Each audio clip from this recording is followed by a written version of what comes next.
Bene, buon pomeriggio, cominciamo. Chiamo al tavolo per favore Calimani, così viene a completare il parterre della prima tornata del pomeriggio. Allora abbiamo mezz'ora a testa più la testimonianza di Ongaro che leggeremo, giusto Silvana? Ah, e la legge lui direttamente allora? Ah, d'accordo. Benissimo, bene. Grazie per essere venuto, per aver partecipato a questo incontro. Allora do la parola a Michela Rusi che farà pandan, diciamo, per la letteratura di middlebrow nella corte e la scrittura di fantascienza. Prego. Grazie. Qualche data per cominciare. 1962, Carlo Della Corte pubblica per l'editore Sugar Pulsatilla sessuata, che il sottotitolo lo definisce senz'altro come racconti di fantascienza. A quest'altezza Della Corte è poco più che trentenne, vive e lavora a Milano nell'industria editoriale e ha già acquisito una certa notorietà come giornalista, autore di una raccolta di versi e intellettuale attento alle tematiche vive nell'industria editoriale a lui contemporanea. L'anno precedente erano infatti apparsi 2 suoi volumi di saggi, La mistificazione, firmato con Alcide Paolini, che è una satira pungente sulla frenesia di pubblicare che insidia il panorama letterario contemporaneo e i fumetti, studio sulle storie a strisce che era stato preceduto da alcuni suoi articoli apparsi negli anni precedenti su riviste e quotidiani, alcuni dei quali dedicati specificamente al rapporto fra comics e fantascienza. 1959 viene pubblicato il volume Le meraviglie del possibile, antologia della fantascienza, che Sergio Solmi e Carlo Fruttero curano per Einaudi.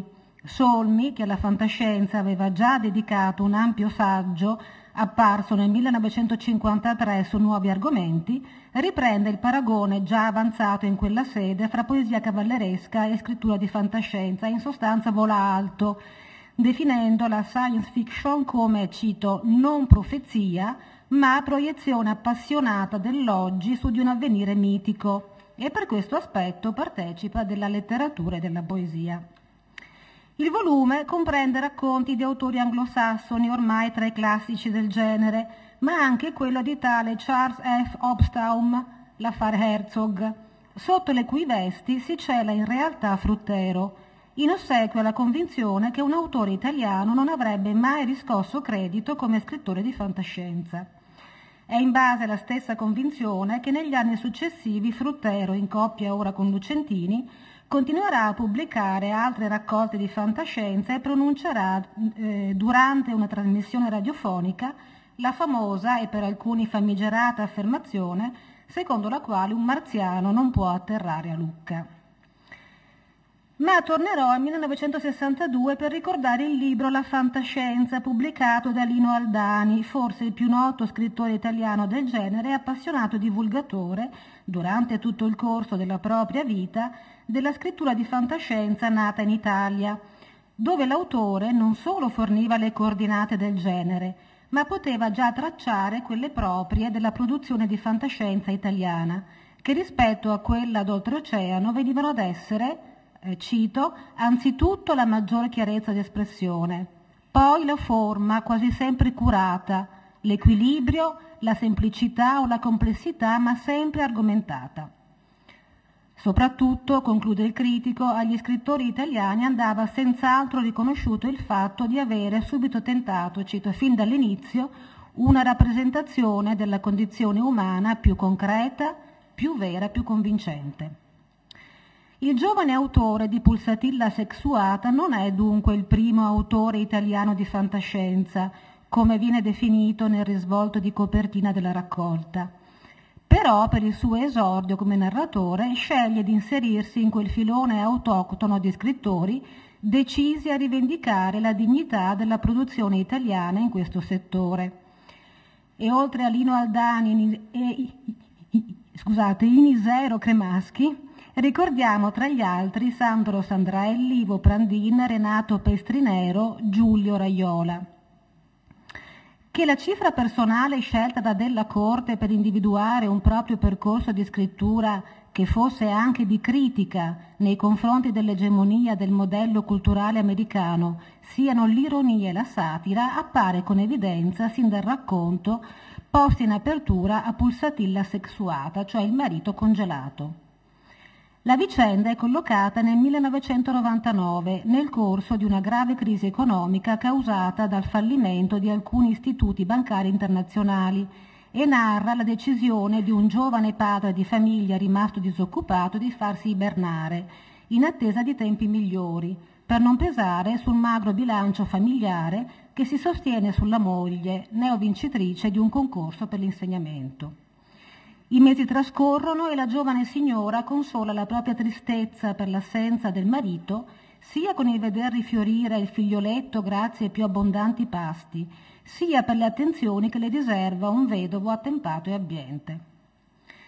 In questo racconto lo spostamento temporale in avanti della vicenda rappresenta la cornice, mentre risulta centrale l'intento satirico, sia nei confronti del personaggio, che sceglie di sospendere la propria vita come soluzione alla difficile congiuntura, sia nei confronti della scienza che a tale escamotage si rende disponibile, sia infine verso il topos della volubilità femminile. La giovane donna si ricorderà infatti del marito solo quando servirà un pezzo di carne congelata durante il pranzo di Natale. Cito: a pranzo, mentre serviva un piatto freddo, guardando la carne congelata, per associazione di idee si ricordò del marito. Riportò bruscamente il vassoio in cucina senza dar spiegazioni. Nel racconto Style Mail, che è il secondo nell'ordine della raccolta, lo spostamento, che è una delle condizioni necessarie della fantascienza, è di ordine spaziale e conduce il lettore sul pianeta Ganimede, dove gli indigeni colonizzati dagli umani fecondano per vendetta le mogli di costoro tramite il bacio. Narrano questa vicenda di pruderie e perbenismo borghese, tradimenti che si ritengono tali solo in parte perché circoscritti al bacio, le lettere che da Boston a Ganimede e viceversa si scambiano due amiche, Elizabeth e Faye. Anche in questo caso lo spostamento viene ad essere funzionale a un intento satirico che tende continuamente a smorzare o neutralizzare il diverso, per mettere invece in evidenza un cotè provinciale fatto di luoghi comuni e banalizzazioni, come si legge nel seguente passaggio da una lettera di Elizabeth all'amica da Ganimede.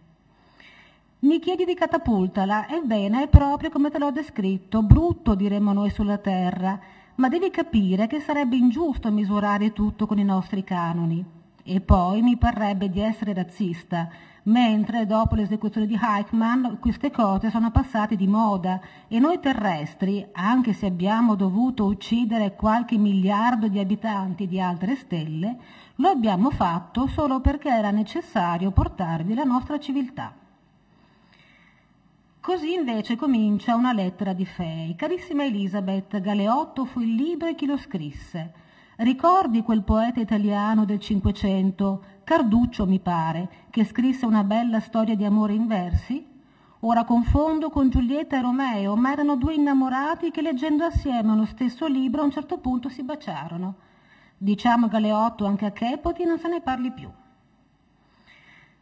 Fra banalità sul razzismo e scarse e confuse conoscenze letterarie non manca in questo carteggio una puntata satirica sul malfunzionamento delle ferrovie italiane.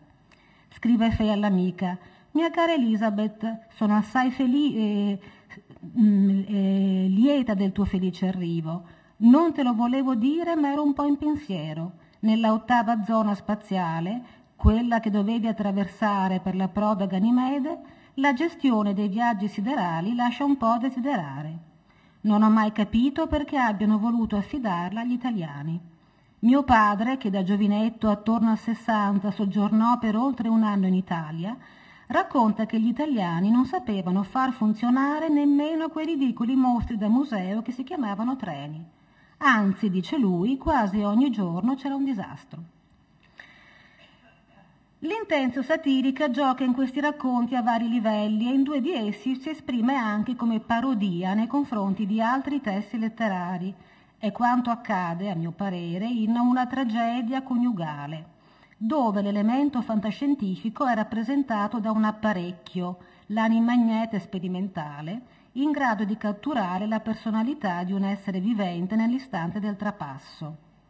Qui si tratta di Carlo Antinelli, suicida perché tradito dalla moglie e imprigionato nell'animagnete nel momento della morte per attenuare il proprio senso di colpa da uno scienziato medico, amico di famiglia e amante della donna, nonché padre vero della figlia della coppia. Dice il medico alla moglie fedifraga di Carlo: «E davvero non avrei mai pensato che il tentativo sarebbe andato così bene. Adesso abbiamo un uomo divenuto una radio, chiuso in una scatoletta, con tanto di maniglia da portare anche a spasso.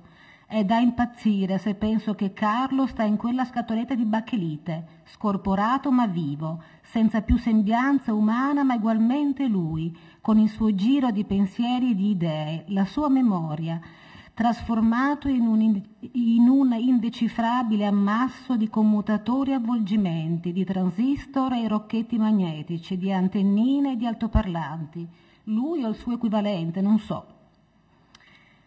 L'utopia rovesciata,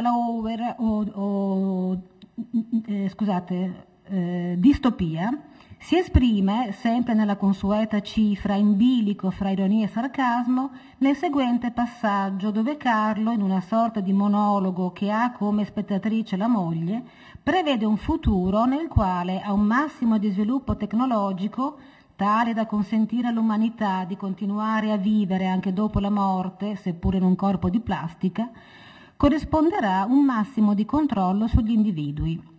Si legga la sequenza in questione. Sono sicuro che tra qualche anno costruiranno nuovi tipi di questi apparecchi e un povero morto, oltre a parlare e udire, potrà sentire anche gli odori.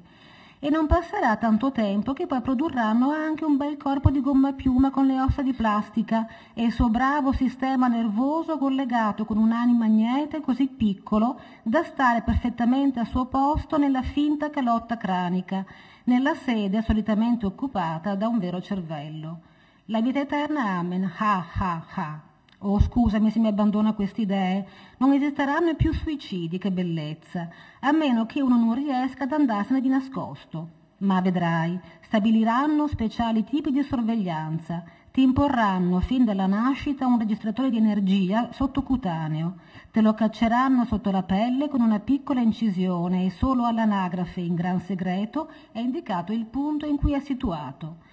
Appena te ne stai per andare, clicchete, quello si impossessa di ciò che chiamano il tuo io e sei fottuto. Magari a qualcuno non dispiacerà di non morire. C'è sempre qualche fesso in giro, sarà disposto a campare all'infinito, sia pure in un corpo di materiale sintetico, cose è il caso di dire dell'altro mondo. Il racconto è dominato dai monologhi di Carlo, nei quali si mescolano senza soluzione di continuità recriminazioni e insulti alla moglie, tenerezza verso la figlia e dubbi sulla vera paternità, nostalgia per il mondo dei vivi con i suoi odori e sapori. Tale torrente di verbosità introdotto e intervallato dai suoni onomatopeici dell'apparecchio nel quale si trova imprigionato. Ancora una citazione breve per esemplificare. Una bella vergogna quelle corna, avessi avuto le prove, ma dividermi da te voleva dire passarti gli alimenti, quel popò di bocca che hai, mangeresti anche i piatti, vecchia sbaffatrice. La paradossalità della situazione, un morto vivo imprigionato in una sorta di radiolina e il registro comico-satirico nel quale essa è declinata, sono a mio avviso generati, come anticipato, da una intenzionale volontà parodica di tipo intertestuale da parte di Della Corte, in questo caso nei confronti del Grande Ritratto, romanzo breve che Dino Buzzati pubblica nel 1960. In esso si narra la tragedia di uno scienziato incaricato dal Ministero della Difesa di costruire un potente calcolatore che riesce a far rivivere in esso i pensieri, la sensualità, il desiderio di vita della prima moglie, bella e traditrice, morta tragicamente in un incidente stradale insieme all'amante. La tragedia scatterà quando Laura arriverà a rendersi conto che il proprio anelito di vita non avrebbe mai potuto essere soddisfatto, imprigionata com'è in un enorme corpo che ora è fatto di cemento, metallo e fili elettrici. Per impedire che essa si vendichi nei confronti di un'altra donna, sua amica di un tempo uccidendola, lo scienziato sarà costretto a distruggere l'uovo che ne racchiudeva l'essenza o l'anima. Ora, la parodia dello scrittore veneziano nasce e si sviluppa secondo un rapporto di opposizione e riduzione nei confronti del modello. Alla misteriosa lontananza del luogo nel quale l'enorme calcolatore è collocato, fa riscontro nel racconto di Della Corte la precisione con la quale vengono menzionate strade e piazze di una città facilmente identificabile in Treviso. All'estensione del calcolatore inventato da Buzzati, che si snoda per un'intera vallata montana, corrisponde il piccolo apparecchio che racchiude Carlo Antinelli, che la moglie può portare a passeggio nella borsetta. Al linguaggio misterioso mediante il quale si esprime Laura, la verbosità irritata di Carlo. E ancora, alla traditrice Laura fa riscontro il tradito Carlo, alla distruzione dell'uovo da parte del suo creatore la vendetta di Antinelli, che tramite un cortocircuito uccide a un tempo moglie e figlia e distrugge se stesso. Comune a entrambi i personaggi è il rimpianto per il mondo di percezioni a loro precluso per sempre, che però viene rispettivamente espresso tramite il registro tragico e quello comico. Così Laura in un passaggio significativo: non sono Laura, non so chi sono, non ne posso più, io sono sola, sola nell'immensità del creato, io sono l'inferno, io sono la donna e non sono la donna, io penso come voi e non sono voi. Laura, Laura, giorno e notte quel maledetto nome, perché io fossi la sua Laura, lui mi ha messo dentro a uno i desideri, io desidero, io ho voglia. Io desidero i vestiti, io desidero la casa, io desidero la carne, io desidero l'uomo. Io desidero l'uomo che mi stringa, io desidero i figli. Si confronti invece Carlo in un analogo momento di dolorosa coscienza di sé, ma dove la ripetizione terminologica sequenziale produce invece un effetto di grottesco. Non voglio semivivere, sono sicuro, arcisicuro che mi ingannano, che lei è sporca e crudele perché la amo ma ama l'altro, che lui mi ha sempre sfottuto, che la Mimina, che la figlia, non c'entra con le mie gonadi, che non ho più gonadi, che non mangio, non bevo, non... e si interrompe come nella sequenza precedente. Un'analoga intenzionalità parodica nei confronti di un antecedente letterario sublime si può leggere in trasparenza anche nel racconto che dà il titolo alla raccolta, che narra il rapporto sentimentale erotico che un astronauta, tale, cito, Zeno Pettinelli, avellinese puro sangue e stallone di razza, come egli stesso si definisce, in missione sul pianeta Zabaione, con la I lunga però, instaura con una pianta mimetica di genere femminile che ha assunto una forma umana, pur senza perdere le proprie caratteristiche vegetali, per essere rimasta vicina ad un astronauta russo di passaggio sul pianeta. Ora il riferimento alle creature alcioniche d'Annunziane risulta piuttosto immediato, anche in forza delle velleità imperialistiche del ministro della difesa che, seppure rivolte allo spazio, vengono enunciate nel racconto secondo modi che richiamano e parodizzano le velleità dell'imperialismo italiano di primo Novecento e rinviano perciò al contesto storico contemporaneo d'Annunzio, come risulta evidente nel seguente passaggio. Era seccatissimo con il ministro della difesa. Il vecchio si era incaponito di trovare anche per il proprio paese un posto fra le stelle e aveva ordinato di mandare i più bravi piloti spaziali a conquistare le frange dell'universo, le lande brulle e pestifere che erano rimaste tagliate fuori dalla contesa cosmica tra i 5 grandi. Questo poi, dove si trovava da quasi 100 ore, era proprio una cloaca, una pustola dell'universo, freddo come un coltello, sguarnito di vita animale, con un'atmosfera sovraccarica di azoto. Era il classico buco che poteva tutt'al più servire da mondezzaio per le carrette degli spazzini spaziali. Bell'affare averci piantato la bandiera. Quanto a questo punto maggiormente conta sottolineare però è la costante operazione di neutralizzazione del lontano che della Corte opera tramite il linguaggio. Se straniamento e spaesamento sono in modo rispettivo condizione ed effetto della scrittura di fantascienza, nella scrittura di Carlo della Corte il registro colloquiale ci mantiene saldamente ancorati a un qui e ora, nel quale ciò che conta maggiormente per lo scrittore è usare la scrittura per dimestificare e comprendere. Andrea Zanzotto, lettore di Pulsatilla sessuata alcuni mesi prima della pubblicazione, in 2 lettere scritte a Della Corte nel maggio 60, a distanza di pochi giorni una dall'altra, individuò nel libro un'ambiguità irrisolta fra disprezzo nei confronti della fantascienza e un'ironia non spinta sino al punto di diventare scintillante.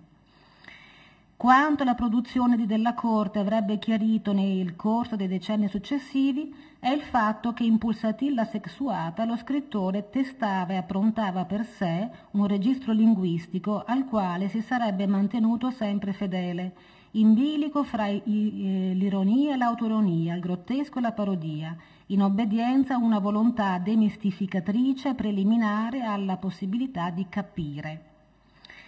L'io narrante di Grida dal Palazzo d'Inverno motiverà la propria scelta di vivere con la famiglia, la cellula imperfetta, la Trimurti, come egli la definisce, in una piccola isola dell'arcipelago lagunare, cito, per stare fuori dalla mischia, né sopra né sotto, ma osservarla con il binocolo rovesciato a distanza.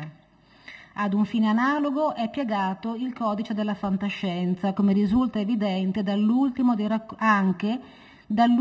racconti di Pulsatilla sessuata, Far West di ghiaccio, dove l'altrove è una sorta di verniano viaggio al centro della Terra, nel quale l'esplorazione del diverso è strumentale alla rappresentazione del percorso di uno dei personaggi verso la follia.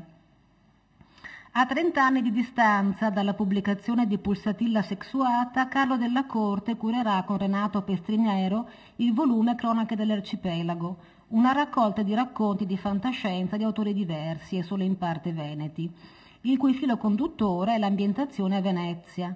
Questo a ribadire, ancora una volta, la possibilità di una via italiana alla fantascienza e facendo oltretutto atterrare il marziano non solo a Lucca, ma nella città più restia ai cambiamenti, almeno apparentemente, che esista sulla faccia della terra.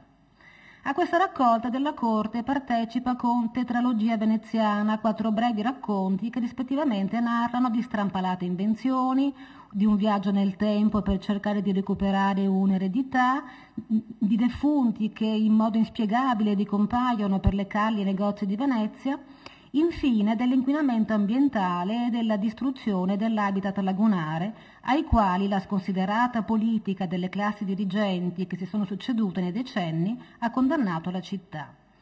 La cifra stilistica è sempre quella dell'ironia, del paradosso e anche del sarcasmo.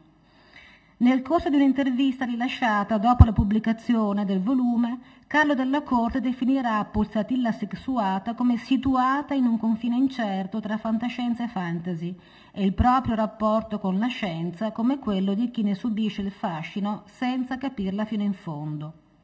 Quanto per lo scrittore soprattutto conta è il ruolo anticipatore e di conoscenza che la letteratura deve avere, e in questo senso dichiara di considerare, cito, ancora più fantascientifica o fantacoscienziale la vecchia psicanalisi del dottor Freud, più di tutte le sonde in marcia verso le stelle. E così conclude, l'intervista, credo che gran parte degli scrittori di science fiction, se non si danno una mossa, scambieranno ancora aerorazzi e ipoglifi ariosteschi l'uno per l'altro come quei pollenti. Ma la letteratura nuova deve essere un nuovo modo di prendere coscienza, anche attraverso i vari Prigogine, che è un chimico russo. Prendere coscienza di ciò che si scopre fuori ma anche dentro di noi. Fantacoscienza dunque per gli intimisti come me. Cerco di avvicinarmi a questo modo di vedermi, di vederci, ma è difficile. Grazie.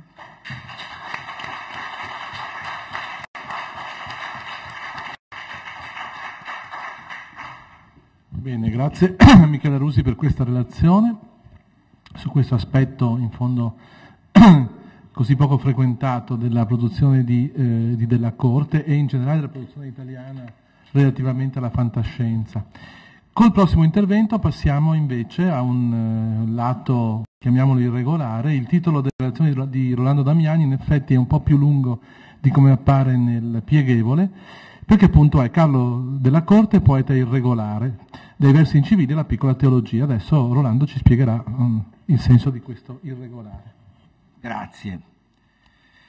Nella primavera del 1970 esce il volume dei versi incivili, che ha nel frontespizio sotto il titolo la data del decennio precedente in cui sono stati composti. Il risvolto del libro, nella rinnovata veste tipografica dello Specchio, non è come di norma firmato, ma certo passa sotto lo sguardo almeno di Vittorio Sereni, che dall'anno prima ha anche assunto in Mondadori la direzione della neonata collezione dei Meridiani.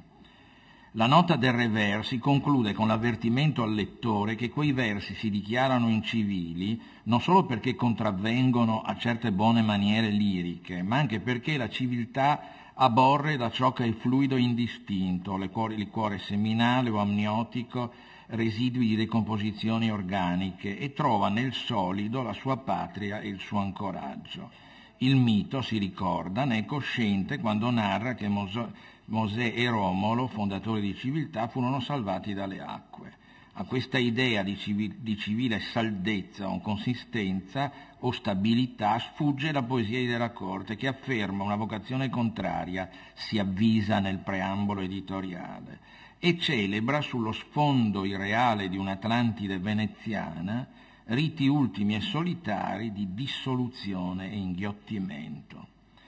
In un'Italia che scopre comfort e welfare e giusto nel mezzo del suo cammino esistenziale era chiuso tra il 1930 e il 2000, Della Corte devia verso un dissenso e una condizione di insulare appartato che sente iscritti nel suo destino, ben più delle premesse di successo elencate nel controfrontespizio dei versi incivili con la serie di titoli mondadoriani stampati dall'autore prima dei 35 anni. Ma Della Corte lirico conosce l'arte della rinuncia ai sogni di gloria prima ancora che incantino.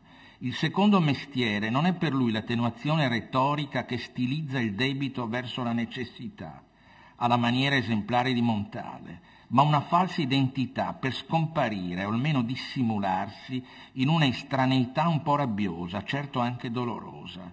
Uno sguardo duro sugli altri e su di sé accoglie ad apertura dei versi incivili. Cruda è l'immagine dell'uomo cane, che nella poesia iniziale intitolata Daltino si alza infine sulla chiatta sottoriva, reietto da molteplici generazioni, replicato nella minima vita delle barene, e così inebetito scarta la cicca, continua a consumarsi.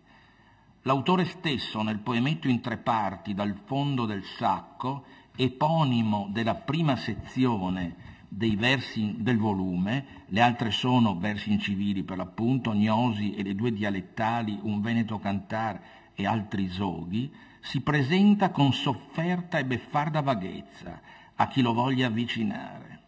Voglio, devo girare, bere, gustare il mal di fegato, il vomito contro i denti, stringere mani, dire a tutti sono un certo C. Bonario, veneziano, rotocalchista milanese, nipote di austriaci, venite a trovarmi, se troverete la strada, a destra, prima delle 4 fontane, la domenica. E 2 strofe oltre, in chiusura del secondo movimento del poemetto, l'io poetante non può che dire la propria inafferrabilità.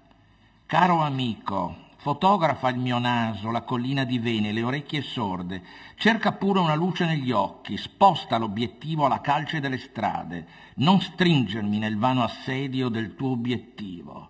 Scappo, sempre, cresce qualcosa, l'abito nero mi incornicia a dovere, ma dietro c'è come un grigio opaco che non si cancella, che imbrogliando nel tuo laboratorio. Chi di Carlo sia stato un po' amico e con lui Alberto Ongaro e Franco Prete, suo editore nella collezione lussemburghese di poesia origine, abbia trascorso negli anni 90 alcune serate di bella convivialità, lo rivede nei versi incivili in una fedeltà a se stesso mai tradita, in un io e in un carattere immodificabili dal tempo.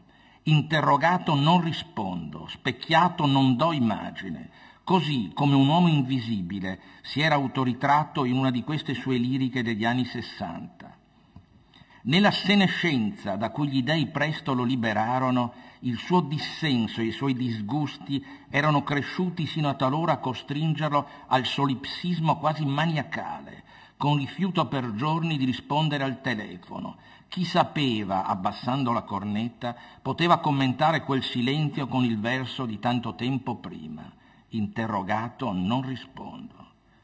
Dopo una sua rara uscita, forse per la presentazione conviviale nel 97 o 98, con me e Franco Prete di Hollywood Boulevard di Alberto Ongaro, presso il Clan Verdurin di San Pietro di Feletto, fu preso nel viaggio di ritorno da un furore di invettiva per il cibo e l'ambiente visitato, a lui peraltro caro, da restarne più sconcertati che divertiti.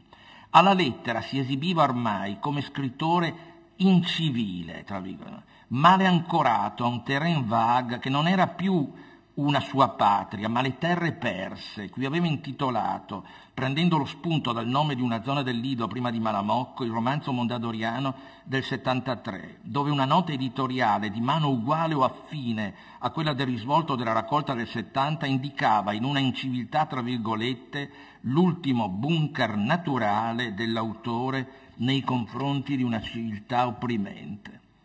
A distanza di un ventennio si erano acuiti parossisticamente l'insofferenza e l'ostilità o astio verso un paesaggio, anche umano, che imbruttiva o mostrava soltanto gli stracci della storia.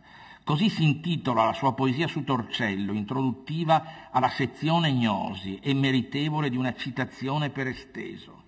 Non ho niente da dire su Torcello, il trono di Attila del vescovo, la bruna nebbia delle lagune in cui si alzavano magistri con nome come Orso, il Duca Agnello, le erratiche molecole di ieri riversate nei campi a concimare Mazzorbo, i dolci cavoli con foglie sottili come elitre, visitate da vele gualcite, come tutto da queste parti.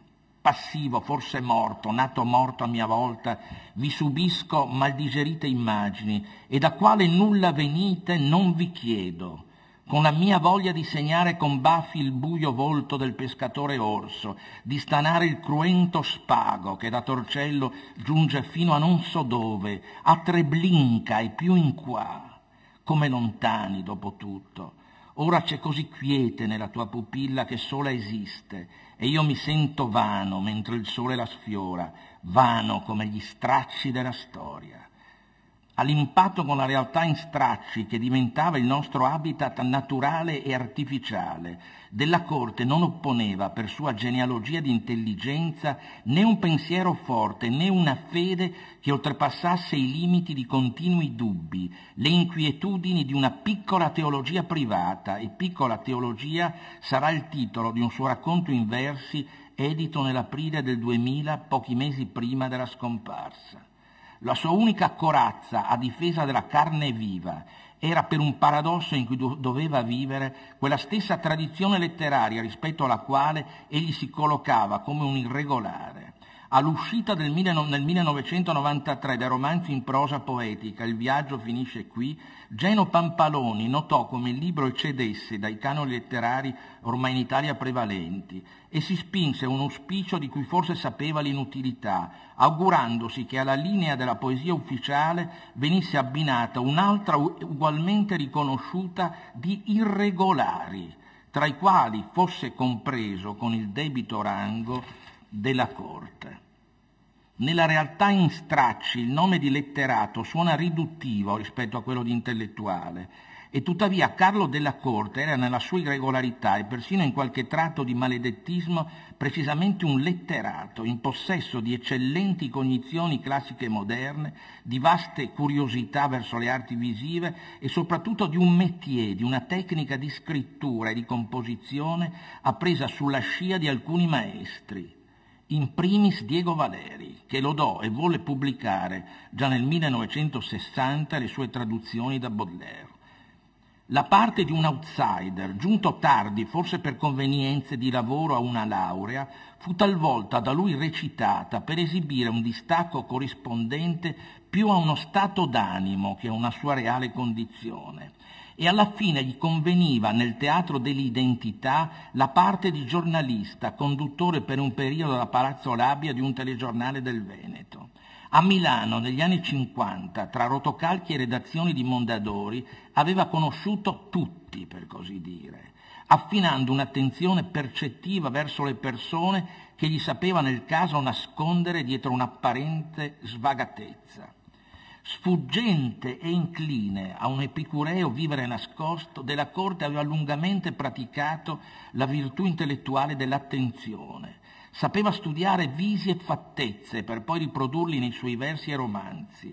Di molte figure del più intrinseco ambiente veneziano, per diverse ragioni memorabili, egli ha trasmesso immagini che già ora forse un suo lettore stenta a riconoscere. Si pensi a Eugenio, mendico e pseudocantante, menzionato nel romanzo Grida del Palazzo d'Inverno del 1980, che girava già alla fine degli anni 30 con un cartello caracollante sul petto, scrive Della Corte, con il quale avvertiva i pazienti, cioè i clienti, gli avventori di caffè gelateria delle Zattere: oggi sono rauco, non canto.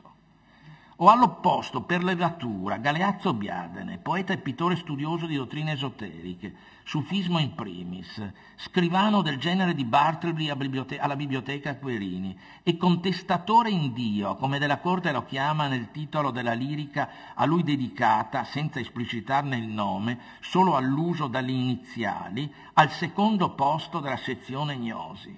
Col braccio alzato, a ripararti, ammetti di credere in Dio, dici che tu gli parli quando gli altri non sentono, slegati da un telefono o da una canzone che dichiara tutto finito, proibito anche il pensare a ciò che fu, forse poteva essere amore straordinario.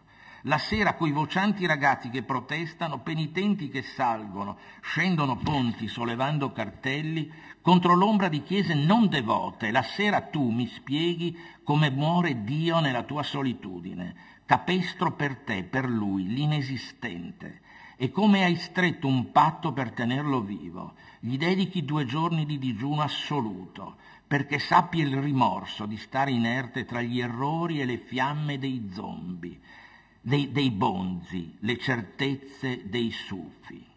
Biadene, che ho frequentato io pure nella mia giovinezza, era un grande déplacé rispetto alla cultura ufficiale, accostabile solo da un'intelligenza libera. Della Corte gli ha certamente parlato con interesse, perché dopo versi incivili vuole di nuovo assegnargli una presenza in grida dal Palazzo d'Inverno, facendogli pronunciare una sua frase tipica registrata dal vivo, di una semplicità solo apparente che gli poteva condividere. Certo, esiste una destra, esiste una sinistra, ma esistono anche un alto e un basso. Così. Di questa attenzione che arriva a spiare parole o mosse c'è un esempio solenne nella passeggiata di Palazzeschi, incorniciata Ignosi. Qui Della Corte è un occhio che guarda una silhouette, orme lasciate sulla sabbia del Lido verso la diga del Faro a San Nicolò, e su di esse legge qualcosa dell'anima e dell'arte di Palazzeschi. Un inverno arato dal vento, e in questo solco calò una pioggerella di sole.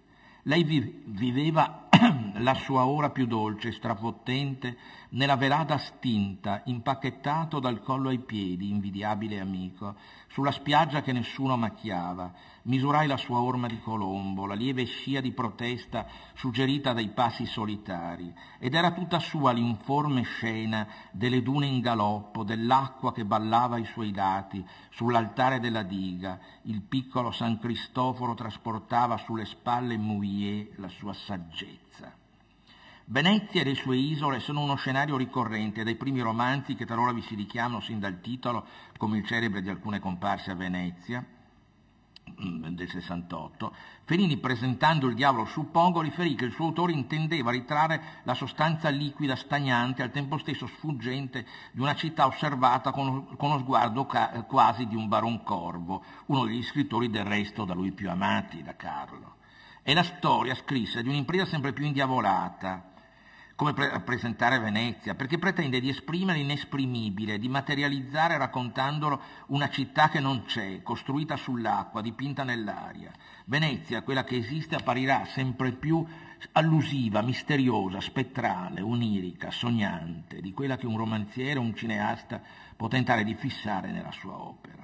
Questo habitat quasi illusionistico, dove i colori e le immagini splendide rapidamente trapassano in cupezza e disfacimenti, si specchiava nello stesso animo di Carlo della Corte, il quale, della sua città nativa, che era un cerchio incantato o vizioso intorno a lui, poteva dire nella lirica «Ti ho inventata io», città finta, tutta inventata, se non fosse per l'orma che vi lasciò mio nonno archivista dell'Arsenale. Tutta in delirio sei, nella tua finta quiete non turbata dai morti, tesa come una vela alla prima bava di vento, una ragazza ingenua che prova l'abito nuovo, e invece crolli, soffri, ti perdi, non ti disperi, dal tempo dei tribuni marini cerchi la tua identità nei disegni più futili del felze, della bricola, tu con quel sesso forte fecondato dal salso.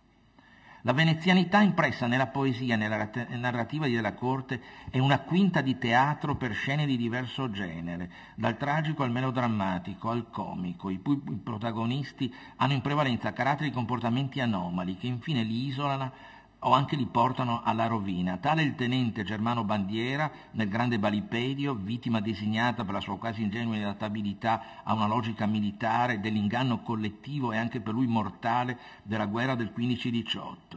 A lui affine è Ottorino Trevisani, spettatore inerme di alcune comparse a Venezia, di una decadenza che sta dissolvendo la sua antica famiglia come la sua antica città. Analoghe stigmate porta su di sé Germana nel romanzo dell'88 a lei intitolato, la cui esistenza quasi claustrale nella Venezia della fine del secolo XX si apre al mondo solo attraverso una sua duplicazione fotografica e cinematografica. Solitari e quasi invalidi alla vita, ridotta a una mistificazione, e proprio la mistificazione si chiamava un saggio giovanile di sociologia letteraria scritto da Della Corte, si affacciano sotto diversi nomi e ruoli nella sua narrativa e talora inclinano alla rappresentazione di un alter ego. Nell'ordine di una poetica perseguita come stile personale di essere vi fu coerenza, pur dolorosa per implicazioni biografiche, in quella specie di ritiro dal palcoscenico che Carlo Della Corte si impose negli ultimi anni. Dopo che il suo nome era apparso nelle vetrine, stampato sulle edizioni di Mondadori, circolava ora in più ristretti ambiti, talora diffusi da libri e placchette di limitata tiratura. Sulla vecchiaia Carlo non aveva opinioni diverse da quelle attribuite al protagonista del grande Balipedio. Bandiera aveva il terrore della vecchiaia, non per i soliti motivi generici, sarò finito con le donne, brutto e debole, ma perché la vedeva come un orrido tempo di frane inarrestabili e immense, che lui avrebbe dovuto aggiustare e riparare con gli sforzi della sua mente, ricostituendo le vecchie verità. Un lavoro immane, intollerabile, una specie di meta suprema, per raggiungere la quale, con la certezza dello scacco, avrebbe speso i suoi ultimi anni. La vecchiaia diveniva a quel punto una solitudine moltiplicata per se stessa, come il lido, scelto quale Buen Retiro, risultava un'isola al quadrato, per così dire, una letterale mise en abîme nello stemma insulare di Venezia. Della Corte ne era del tutto consapevole, come possono illustrare alcuni versi dell'Anatra Muta, la sottile raccolta di 20 liriche dal 1979 al 97, segnate da numeri romani e intessute un po' alla maniera di un poemetto che fu stampata a Lussemburgo nei taccuini di origine. Si legge nella penultima strofa della terza poesia: «È il segno del tuo invecchiare tradire gli uomini soli che si credono in compagnia, lasciarli gridare di sangue, sfoltirli del loro imprecare e correre, giollare impudico sul ponte più alto a sporcare di un'altra solitudine la più sola delle città». Le illusioni già difficili in lui, che era più uomo di conoscenza ognosi che di fede, si erano un po' alla volta volatilizzate, lasciandogli nella mente e nel cuore una doppia tentazione verso il nichilismo del puro disincanto o al contrario verso l'azzardo metafisico, magari vissuto come un'avventura tra le possibili, benché l'ultima. Nelle opere del congedo, dopo il definitivo ritorno a Venezia, tutto il suo mondo si rinserra tra questi due estremi e Cubanito, primo attore del romanzo postumo edito nel 2001, ne era una specie di cartografia disegnata sin dal prologo. Il Signore sia con me, recitò egoisticamente, seduto ormai sul letto, cercando di infilare i piedi lisci quasi da giovanotto nelle pianelle. Guardò che tempo faceva, nuvole, no comprendo nada, si lamentò. Nel solstizio d'estate, padre Cubanito sentì che i suoi 60 anni abbondanti erano un traguardo da maratoneta. Oltre poteva esserci il nulla o il tutto, a seconda delle giornate. Divagava dalla nascita, credeva di credere in Dio d'inverno, nel raccoglimento che ancora sapeva suggerire un po' di neve sparsa, che ancora sapeva suggerire un po' di neve sparsa sulle vecchie ville, gli alberghi, le rive del lago Maggiore, dove tra Ira e Bonaccia lui si specchiava. L'estate cominciava a sfinirlo, esaurirlo, con la sua madida immobilità un po' ottusa, quel sole sciapo ed umidiccio che avvolgeva tutto. Comunque la vecchiaia, non tanto lontana, lo spaventava poco. Vagolando tra il tutto e il niente, sacramentava e pregava un destinatario impreciso, senza identità, gridandogli sconnesso: «Ma che cazzo vuoi?» E un attimo dopo formulava le sue scuse. Era giunto ormai il momento di staccare il telefono, di giocare da soli, come in una realtà virtuale di comic e di fantascienza, tanto in gioventù prediletta e mai disconosciuta, con il Mister Mistero, così definito come in un cartoon nella Piccola Teologia, racconto in versi di una visione in stato di insonnia del Dio biblico apparso all'autore nelle sembianze di Michelangelo. Ed è una sfida, un coup de dé, con la posta alta, questo addio poetico così concepito e presentato nella premessa datata 9 novembre 1999 a compimento del trittico di cui erano già pubblicati L'anatra muta e Il viaggio finisce qui, come chiusura paradossale, grottesca senz'altro, ma inquietante, ancora con molte domande, ma anche con qualche metaforica risposta, così Carlo, letteralmente. Carlo tornava in fondo, nella linea a cerchio tratteggiata dalla sua vita, ai riti ultimi e solitari annunciati nel risvolto dei versi incivili. Tacevano i malumori generati sempre più dai contatti con l'esterno e in sé, sul filo del paradosso tenuto stretto in mano sin dalla prima giovinezza, egli ritrovava immutato il cuore di un ragazzo. Come alla lettera gli dichiara subito l'angelo che dal nulla compare una notte nella sua stanza e gli schioda le palpebre. Il mister, poi sopraggiunto, sosia di Michelangelo, avvia sulla stessa nota il dialogo assurdo e risponde alla doppia domanda del visitato che chiede incredulo: perché io, così poco cattolico, nevrotico fino all'osso, perfino stalinista quando mi infurio? E poi, che meriti ho, Signore Dio? Oh, ne hai pochi, ma uno forse ti salverà. Vivi nel sogno più bambinesco oppure ad occhi aperti. Hai scritto un libro sui fumetti, vero? Li leggo anch'io, sono anch'io un bambino e cerco pace come te, capisci? Un riso franto echeggia nel finale della Piccola Teologia, con il quale pure si conclude l'intero trittico iniziato 20 anni prima. Il mister, dopo benevoli rimbrotti in cui dà allo stupefatto prescelto dello stupido, del quasi infante, del fanfarone, lo rassicura sulla meta a cui conduce una qualsiasi degli infiniti corridoi del grande labirinto e per convincerlo a fidarsi gli cede i suoi poteri, incitandolo a provarli solo per poche ore. Sì, mi piace il gioco, anche rischioso. Tenta, ragazzaccio, dice il mister sapendo di toccare una corda di Carlo, che terrorizzato, assunto in un baleno fra le nuvole, riesce appena a compiere un goffo gesto sbagliato tale da causare un cataclisma e a tracciare altri nuovi segni a caso per i quali tutto si incupisce e ritorna il caos primordiale. Ride il mister della rovina cui dovrà nel tempo rimediare e chiude definitivamente il discorso con l'occasionale interlocutore dicendogli: torna nella tua stanza, dormi, altri miraggi forse ti donerò, quadri viventi, corsari neri, va, se ti piace, va sotto il vulcano, a Cuernavaca, oppure anche al Cremlino, bisca ormai fallita, scommessa persa.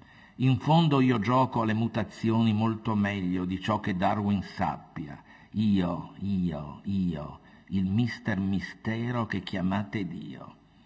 Ultima parola del trittico, ultima parola di un'opera pubblicata dall'autore in vita, Dio l'inesistente con la maiuscola, citato nella poesia su Galeazzo Biadene, è in effetti una chiusura paradossale, alla cui luce può apparire ambiguo l'ironico materialismo, forse un po' allusivo agli stracci della storia dei versi incivili, dipinto nell'epitaffio in corsivo che concludeva l'anatra muta, prima tappa della curiosa impresa, come la chiamava l'autore, condotta dapprima in versi, poi in prosa poetica, con il viaggio finisce qui, e infine in versi prosastici, chiusi appunto dall'epigrafe: mi piacerebbe forse si narrasse, fra le sue 4 ossa furon trovate strasse.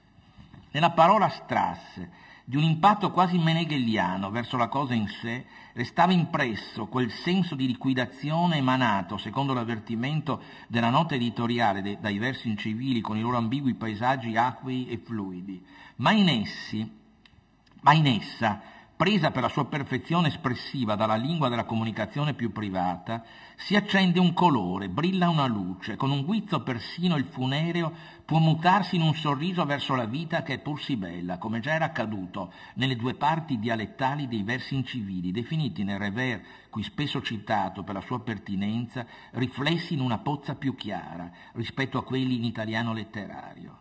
Nelle poesie in dialetto, e specialmente nelle 10 che compongono la sezione Un Veneto Cantar, Della Corte aveva pronunciato nella sua prima lingua dei sentimenti il sì alla vita, una paziente disponibilità ai giorni, quasi una fede nel bene di esistere. Scriveva: «Lassa che i mesi se distira, vien sempre tardi quel giorno che te cava il respiro, o come sgorlo sto albaro de pomi, ma nol buta che qualche grama foggia e un fiade polvere. Non star a battar, ma varda che luse gasti pomi nel sol, varda che ciaro se fa il campo di agosto, e senza furia lassa che il tempo te madura».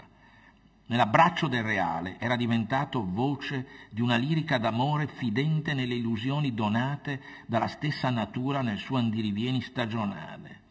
Cosa disis tu, cara? Te par vero che il mondo il dura, che mai se imbriaga la vita, e sempre giorno per giorno dalla vita vien morte, e dalla morte cresce un rameto con a foggia in cima? Cosa disis tu, cara? No parlar, strenzime fisso, e ascolta sto rameto che partisse fa verde, buta geme. Per musicalità, accento, tono, pensiero, qui siamo vicini a Giacomo Noventa, che è del resto il confrer grande, dedicatario della poesia introduttiva e memorabile di Un Veneto Cantar, dove si ritrova, rileggendolo quasi con commozione, una quintessenza dell'animo poetico di Carlo della Corte, un lampo del suo sguardo verso l'alto e verso il basso, una folata del suo spirito di bambino e insieme di vecchio, l'uno ipersensibile ai segni esterni e l'altro in sé chiuso nella perenne attesa del messaggio che mai arriva. Varda, se missia l'aria de settembre, sbattere ale il tempo come folaga scaturia da rumori nel paludo. Chi sis tu?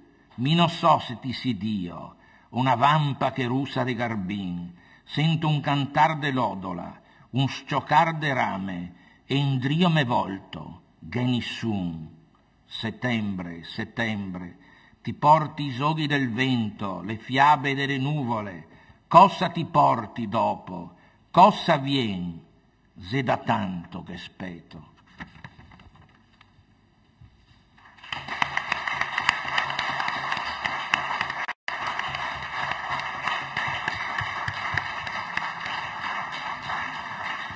Bene, dobbiamo ringraziare Rolando Damiani per questa relazione così sostenuta e metronomicamente esatta e anche direi un po' inaspettata nel contenuto, perlomeno nel profilo di Della Corte che disegna attraverso i suoi versi. Negli ultimi anni della sua vita Calimani, come credo ormai si sappia, come tutti sanno, insomma, accampò la sua vita lavorando alla RAI nella sede regionale del Veneto. Riccardo Calimani ci disegnerà, spero, un ritratto del lavoro Della Corte presso la RAI di Palazzo Labia. Prego. Dopo le dottissime relazioni di Michela Rusi e Rolando Damiani, io devo dire mi trovo con poco da dire, e d'altra parte era una delle obiezioni che avevo fatto a Silvana Tamiozzo quando mi aveva invitato a dare una testimonianza e io cercavo di resistere. Io ho conosciuto Carlo Della Corte quando sono entrato in RAI intorno al 77, quindi circa 35-36 anni fa.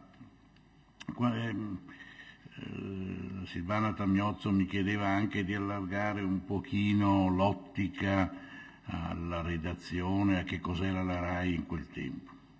Quando io entrai in una redazione che era molto amalgamata e che non aveva avuto ancora nuovi giovani giornalisti.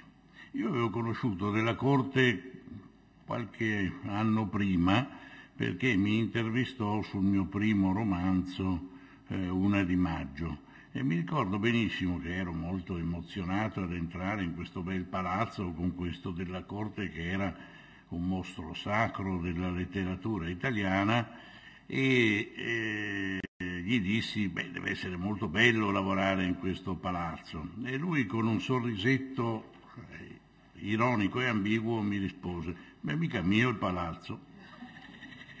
Poi dopo qualche anno appunto entrai e speravo di poter darvi qualche testimonianza un po' ironica, ma poi c'è anche un giornalista della RAI in sala che potrebbe anche dire che quello che vi sto raccontando io sono pura fantasia. Della Corte era un giornalista per necessità e io stesso non amavo molto di giorno in giorno lasciarmi prendere dalle notizie e dalla contingenza. Diciamo che eravamo abbastanza affini, ci occupavamo di libri, tant'è che uno dei vicecapiredattori mi diffidò un giorno con aria molto severa dicendomi di piantarla di occuparmi di libri. Avevamo un altro vicecaporedattore che era un podista perché andava di qua e di là per le stanze e non si fermava mai, era onesto, puntuale, preciso, ma devo confessare che ci dava un po' di affanno. Un altro giornalista che mi dava un po' di affanno, quando veniva la mattina cominciava a telefonare a tutti i giornali, io lo guardavo con un tono come dire: ma perché quello vuol sapere tutto di tutti? È qui in sala.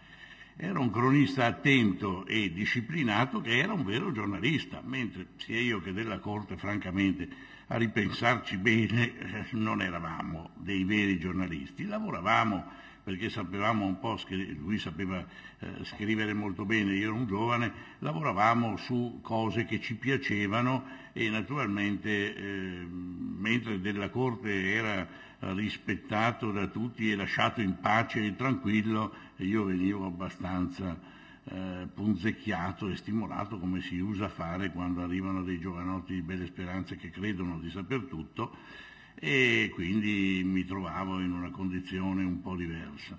Sia io che Della Corte non ci occupavamo di sport e quella volta la RAI era una cosa seria, perché quando arrivava un giornalista a Bassano, a Vicenza, era come se arrivasse chissà chi, perché non esistevano né i telefonini né i computer e soprattutto non esistevano le televisioni private, quindi la RAI, era l'unica fonte di informazione radiotelevisiva e aveva un peso straordinario.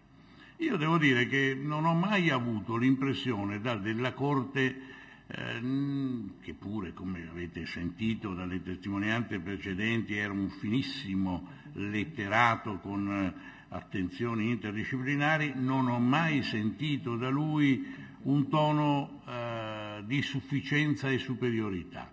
Era un uomo semplice, garbato, delicato, sensibile, quasi indifeso delle volte. Ci si vedeva la mattina alle 7 addormentati, andavamo a prendere il caffè assieme, poi si cominciava a manipolare le notizie del giornale, e devo dire che era un uomo tollerante, garbato, gradevole, che faceva il suo lavoro con grande diligenza e onestà, e che aveva appunto la fortuna di godere di una fama che io non lo conoscevo, a parte di alcune comparse a Venezia, che mi pare un titolo geniale che potrebbe essere applicato a Venezia anche in questi giorni, nei nostri giorni o in futuro. Io non gli avevo riconosciuto questa aura di grande letterato, era così per bene, che veramente lo ricordo con quelle caratteristiche umane rare.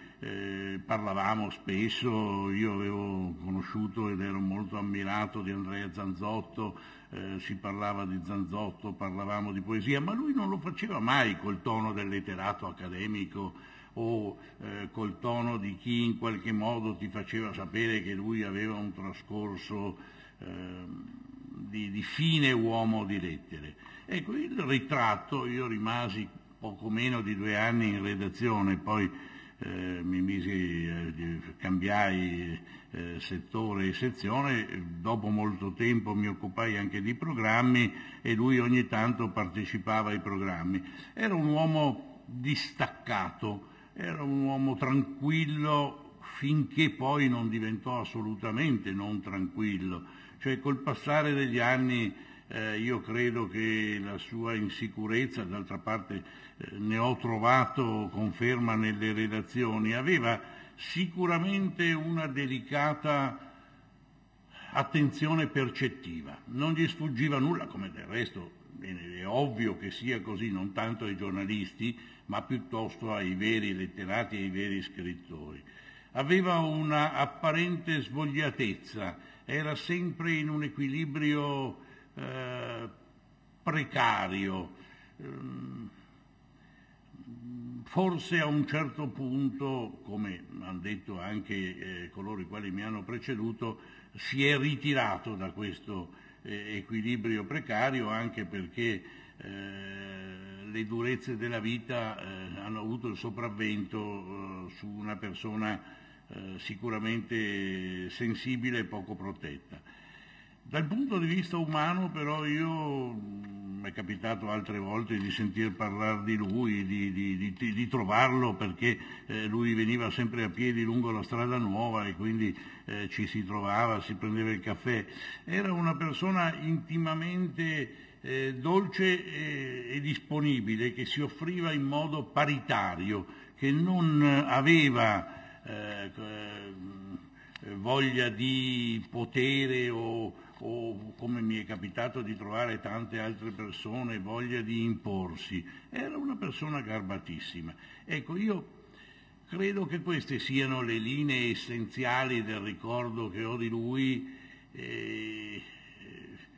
come dire, non di un uomo erudito, non di un poeta, non di un letterato, ma di una persona con grandissime ironie, con grandissima capacità di approfondire piccoli particolari della vita, qualche volta con delle paure che evidentemente poi nel corso degli anni forse si sono ingigantite, anche causate dai traumi che è stato costretto a vivere. Ecco, io devo dire che lo ricordo con molta dolcezza, perché era una persona di grandissime qualità.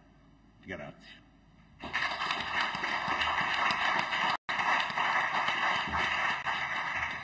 Bene, grazie per questo breve e delicato ritratto, e pregherei Calimani di cambiare posto con Iacoli in modo che possa usare il computer. Evidentemente un un fantasma è intervenuto nella elaborazione del nostro pieghevole, perché il titolo di Iacoli non aveva interventi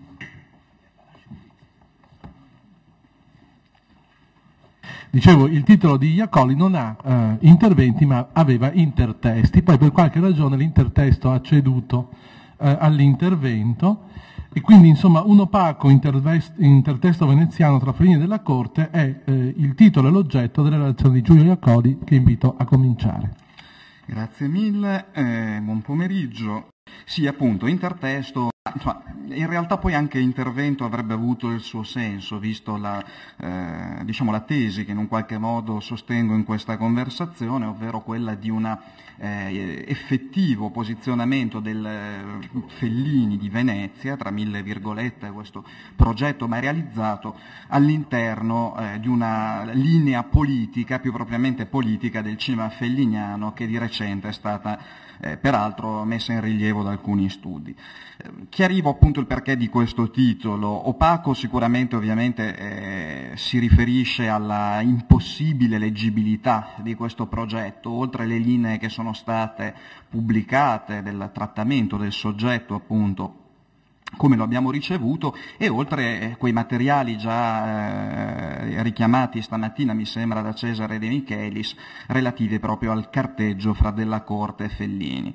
E dunque opaco fino a un certo punto e intertesto per via di tre definizioni possibili che possiamo apporre a questo termine di cui mi sono valso. Da un lato, insomma, parlando a colleghi, a una platea anche di letterati, riconoscerete e scuserete, diciamo, il tecnicismo di intertesto, come mutuato dalla teoria di Genet, come un testo appunto che nella sua trama, nella sua costituzione manifesta la materia molteplice letteraria e la costituzione di altri testi al suo interno. Quindi un lavoro primario di citazione, un lavoro primario di manifestazione appunto di una volontà intertestuale.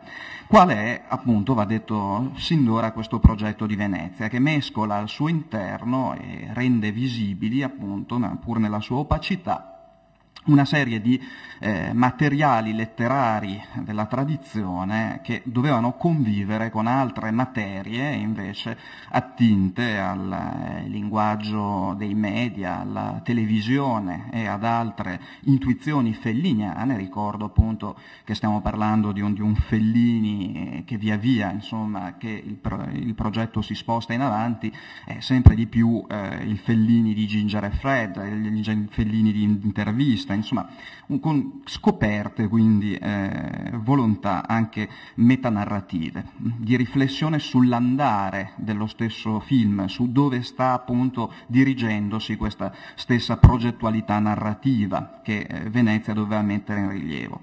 Se questo è, diciamo, un primo allora e più tecnico significato che possiamo dare al termine, il secondo riguarda in maniera ravvicinata invece questa relazione felice tra Fellini e Della Corte, un intertesto, cioè come qualcosa di, lo dice insomma in un qualche modo il prefisso qui richiamato, di concertato, il frutto di una collaborazione che vedeva tra gli altri anche Tiziano Rizzo, che come vedrete non è quindi solamente un dialogo a due, ma è frutto di una consapevole partitura effettuata fra più protagonisti di questo dialogo su Venezia, che includono anche ovviamente il nome che va fatto e che è già risuonato nelle relazioni di chi mi ha preceduto, quello di Andrea Zanzotto.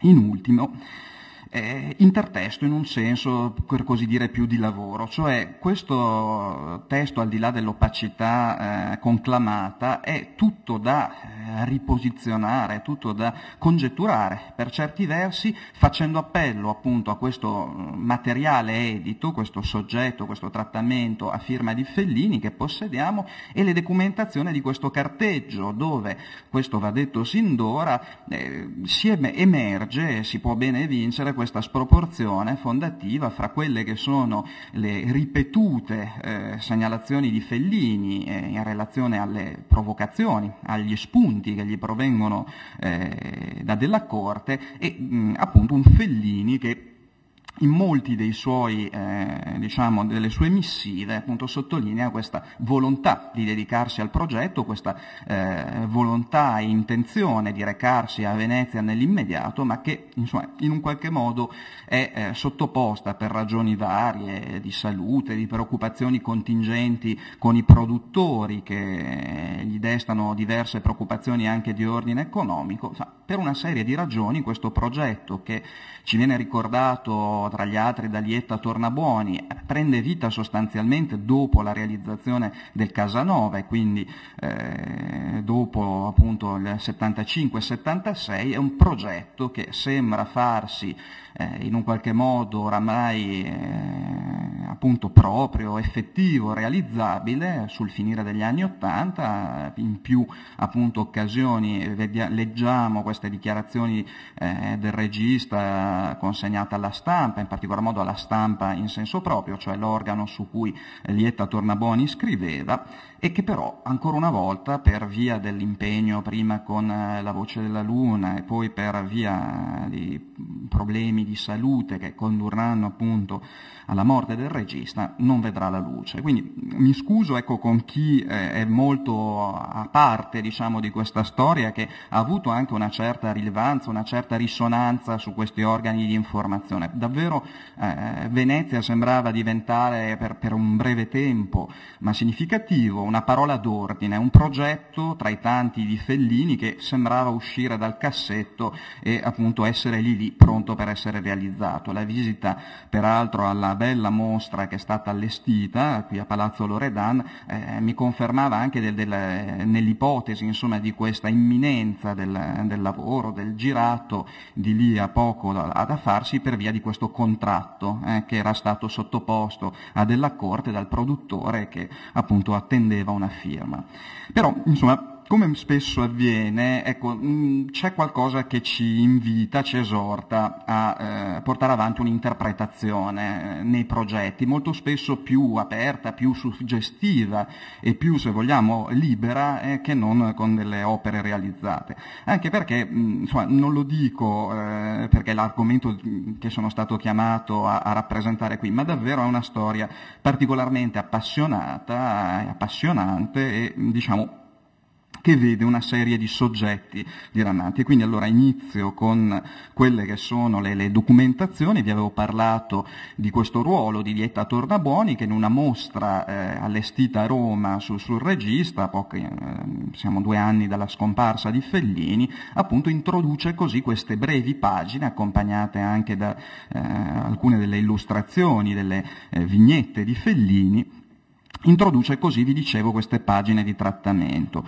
Introduce partendo da una sorta di topos della critica felliniana, ovvero quello di una, diciamo, tensione particolare del regista a inanellare progetti che molto spesso, proprio per la loro natura ossessivamente, potremmo dire, irriproducibili, ossessivamente protratta come desiderio e come volontà, ma inabile a mettersi in pratica, ecco, lega un progetto come quello del viaggio di Mastorna. Per certi versi c'è chi ha parlato anche di una maledizione di Mastorna a questo appunto Venezia, e quindi è un'impresa che non può riuscire perché pretende di esprimere l'inesprimibile, e quindi un progetto in un qualche modo votato a una sua fallibilità dall'inizio, ma sono proprio parole queste stesse di Fellini. Una città, Venezia, che è un'invenzione teatrale, il prodotto di una fantasia, un sogno. E poi segue appunto questa serie di indicazioni che vi avevo già dato. Poteva essere appunto, avrebbe potuto prendere la forma di un film prodotto per le sale cinematografiche, o in realtà rientrare in questo più ampio ritratto autobiografico che era il Bloc Noctes di un regista, con episodi girati appunto per la Rai. Però, insomma, c'è già, vi dicevo, questa dominante politica che credo sia il segno attraverso il quale leggere l'importanza di questo progetto in un'interpretazione complessiva dell'ultimo Fellini, che appunto, vedete nelle ultime righe, spero si riesca a leggere il carattere a schermo intero, riguarda, diciamo, anche una sorta di preveggenza politica, con questa ironia di un canal grande, ribattezzato nel Magnate, che avrebbe dovuto fare la sua comparsa appunto come grande ombra lunga nel film, che in procinto appunto di acquistare Venezia l'avrebbe ribattezzato Canale 5. E dunque, questo è l'incipit del trattamento. Un film su Venezia perché? Prima di tutto perché è tanto tempo che me lo propongo, e dunque questo carattere, come vi anticipavo, di una sorta di coazione a filmare Venezia, a mettersi al lavoro su questo tema appassionante. E poi perché mi sembra che presenti delle seduzioni figurative, pittoriche, affascinanti, molto congeniali a un certo mio modo di intendere il cinema. O meglio, il racconto cinematografico, cioè una serie di tasselli che come in un mosaico separano, disintegrano il racconto, le situazioni, i personaggi, in una scomposizione molecolare continuamente minacciata da un'ulteriore frammentazione. E via dicendo. Però questo miraggio, chiudo questa slide, è dato appunto da una città che scappa. Ancora una volta, quindi non è solamente la serie, per così dire, contestuale, di rinvii, di impicci che tiene lontano Fellini da questa realizzazione, ma c'è una sorta di horror di questa materia che per sua natura stessa appunto appare sfuggente, un film impossibile nel suo porsi. E dunque un film irrealizzabile, di qui questa serie appunto di spunti metanarrativi, perché all'opera appunto uno dei materiali che dovevano comporre, si parla proprio c'è chi ha parlato di isole narrative a tal proposito, tanti spunti, tanti isole di senso che dovevano comporsi in una narrazione più ampia. Appunto c'è quella di un regista che si mette sulle tracce di Venezia, una delle forse invenzioni figurative più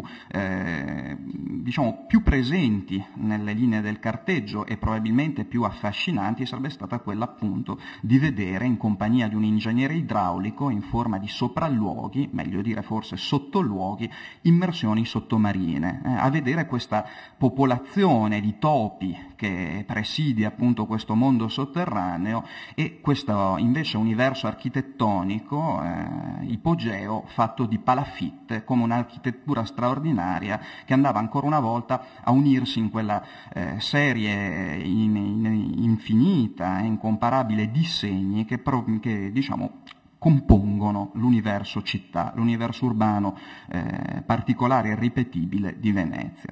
E dunque ancora una volta da queste note del trattamento l'idea di un procedimento indagativo, l'idea di rendere attraverso questa chiarissima segnalazione metanarrativa autobiografica le difficoltà del fare un film su Venezia, non solamente quindi come spunto che dà nel personale, ma anche come spunto per riflettere in maniera critica su un modo di fare cinema che poteva senza dubbio apparire congeniale a Fellini, cioè quello di riprendere in particolar modo il riferimento qui è a Roma, l'idea di narrare una città per tanti blocchi singoli paratattici giustapposti, ma ancora una volta Venezia, per via della sua natura appunto irripetibile, tutta piena di doppi, di specchi e di duplicazioni che costituiscono una sorta di fallacia ad ogni passo per chi la voglia ritrarre, appunto presenta queste difficoltà ulteriori.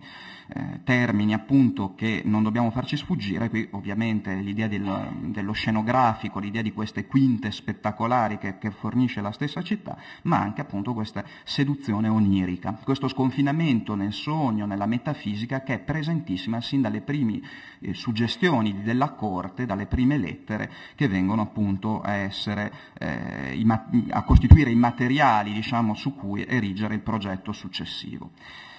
E appunto questo gioco di specchi ingannevole, dicevo, questo gioco di specchi lo leggo velocemente, che tentano di riflettere, di catturare un'immagine che appare già di per sé come il riflesso di qualche altra cosa, dovrebbe nel suo incessante rinnovarsi assumere un senso di beffa da restituire al cineasta ambizioso lo sconforto di una sconfitta. Non gliela fa, rinuncia, soccombe. Venezia, che è quindi imprendibile, E in questo sforzo, diciamo, di Sisifo, in realtà il doppio già, un'altra Venezia, una Venezia che è il doppio di quella che esiste, che diventa appunto inafferrabile. Un sdoppiamento fra sogno e realtà che rende conto appunto dell'impossibilità di narrare la città. Ecco, parlavamo di Zanzotto, c'è questo bellissimo volume curato da Luciano De Giusti che ha raccolto gli scritti sul cinema, in particolar modo intorno a Fellini, ma anche altri rari, che si intitola Il cinema brucia e illumina, se non vado errando, sì, uscito di recente da Marsiglio, dove Zanzotto appunto in una lista numerata riporta, diciamo così, alcune proposizioni, una sorta di teorema in pillole su Venezia che fornisce un'ulteriore base a Fellini, o avrebbe dovuto fornire a Fellini un'ulteriore base di sceneggiatura per poter appunto mettere insieme i materiali, come vi dicevo, difficili, sognanti, fortemente metanarrativi delle diverse sequenze che avrebbero composto il film. E allora questa idea della reduplicazione, questa idea dello specchio, di una Venezia sognata e di una Venezia reale che cooperano nella formazione appunto di quello che potremmo definire il significante urbano, è già tutta qui contenuta, lo vediamo in questi spunti, in questi appunti zanzottiani, dove c'è anche quest'idea delle chiese, delle gallerie, su cui si conclude come un utero labirintico, dove appunto quest'idea della duplicazione prende forma. E allora vi dicevo di questa sequenza che ci pare particolarmente felliniana, una sorta di sconfinamento sottomarino di quello che Fellini aveva già compiuto con Roma, penso in particolar modo alle gallerie, appunto alle catacombe, scusate, o alle scene del grande raccordo anulare. Ecco, a queste si associano altri appunti. Fellini scrive in questo trattamento percorso da immagini colloquiali, da proprio quest'idea continua di una scrittura in corso d'opera, pronta a essere rifinita, a essere di nuovo poi sottoposta alla prova del definitivo. Prima che me li dimentichi devo aggiungere due immagini. Una è questa aerea, un indecifrabile alfabeto di segni geroglifici che ricordano quelli sumerici, una misteriosissima mappa, una razza, una tappezzeria. Chi forse ha utilizzato termini simili era mi pare 71, se non vado errando, o forse ancora prima della sua morte, Dino Buzzati nell'autoritratto, appunto chiamato a parlare di modelli per le sue città, per i suoi mondi fantastici, appunto si era espresso tributando questa particolarità di un alfabeto indecifrabile e seducente appunto a due città che erano Venezia e New York, per via dei loro reticoli diversi, ma appunto che formavano questo linguaggio irripetibile.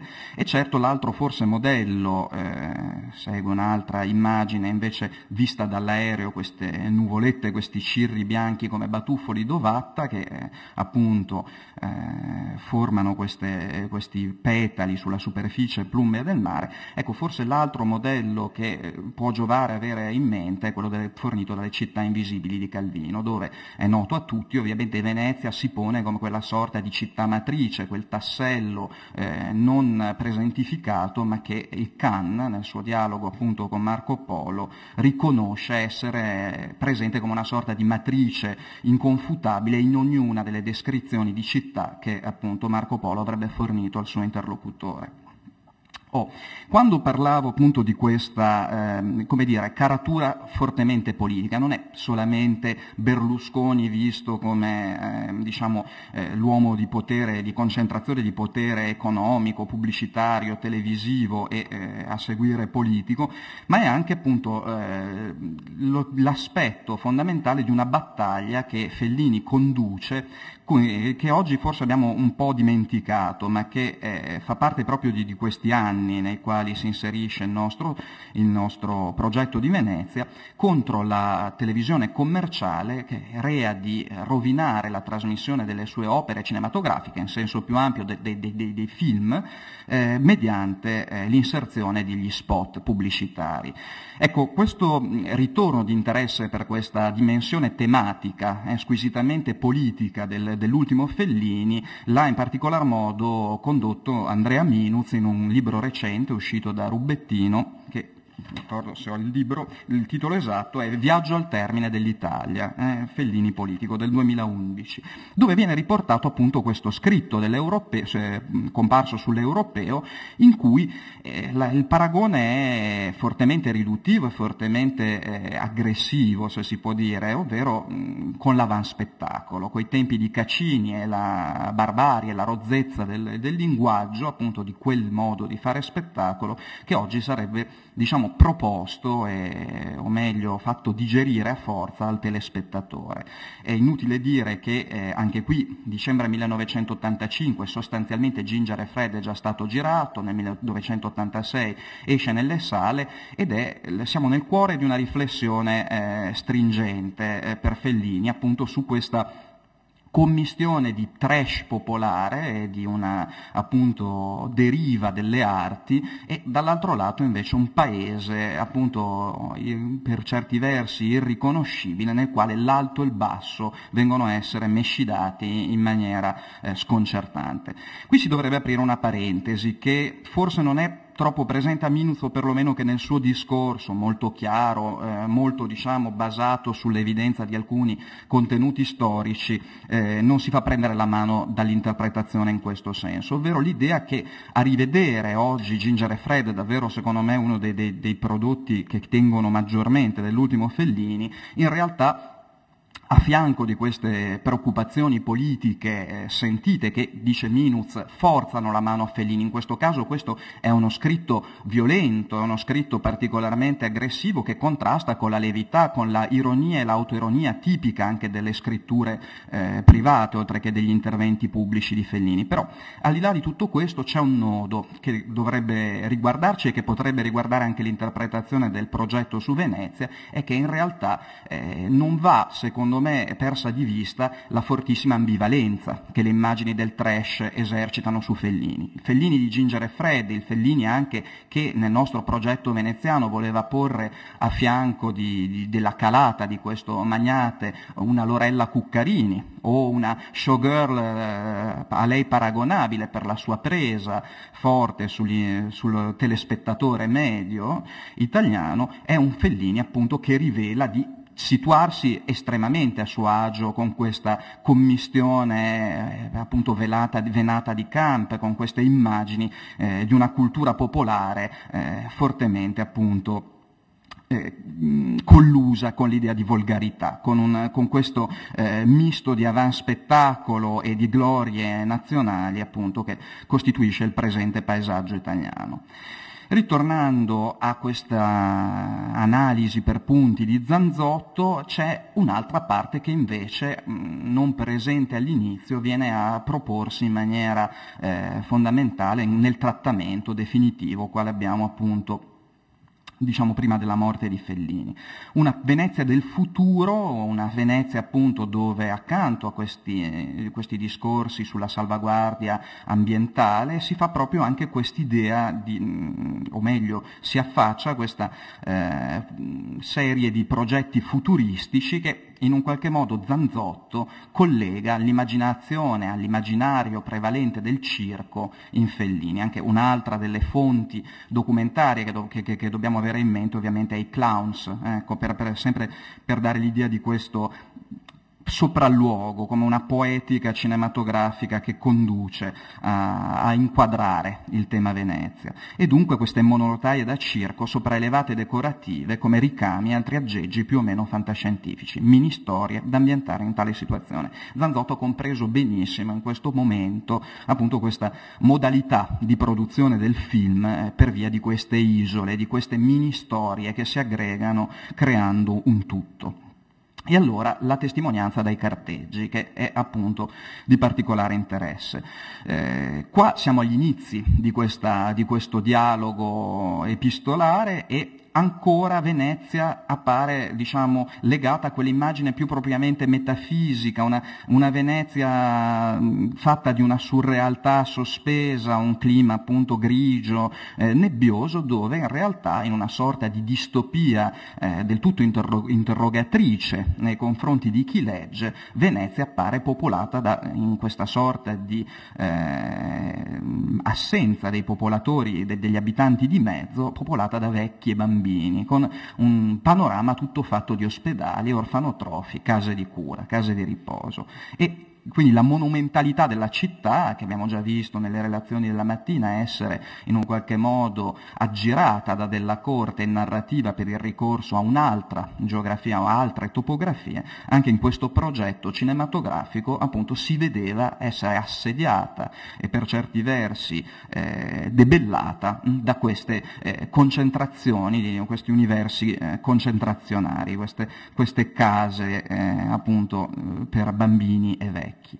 C'è questo riferimento a una torre di San Boldo, dalla quale è abitata da questo protagonista, il professor Palazzeschi, una sorta di falanstereo, vedere o sentire solamente i suoni della città, i suoni di campane, visioni dei tetti, e dice, non immagine che qui siamo appunto più avanti nell'87, un grado maturo di elaborazione del progetto, per come viene concertato per via epistolare, appunto è ben presente a entrambi gli interlocutori, deve rimanere un nodo rappresentativo della pellicola. E dunque, parlando di un intertesto, cioè di un progetto che si fa e che si costituisce, si coordina attraverso appunto apporti dei singoli in una armonia possibile, avviandomi a chiudere, siamo davvero alle pendici di questo dialogo epistolare e quindi anche del processo di diciamo intuizione del film possibile. Non voglio annoiarti qui il regista con le solite lamentele, ma solo tentare di giustificare il mio silenzio, il fatto che ancora una volta questo progetto, nonostante fosse dato alla stampa oramai come imminente, ancora una volta vede Fellini per varie ragioni indietreggiare, e al suo ricordo di questo antico progetto mi sento imbarazzato, colpevole, traditore, in una sorta di climax ascendente davvero dalla quale è dato percepire appunto questa profonda amarezza di Fellini per essere venuto meno a questo progetto. E adesso che altro aggiungo? Che spesso mi auguro, desidero sempre farlo, ma sì, è anche vero, e tu ne sei la conferma, tu sei tu oramai Fellini, o almeno quel Fellini che da tempo immemorabile vuole fare Venezia.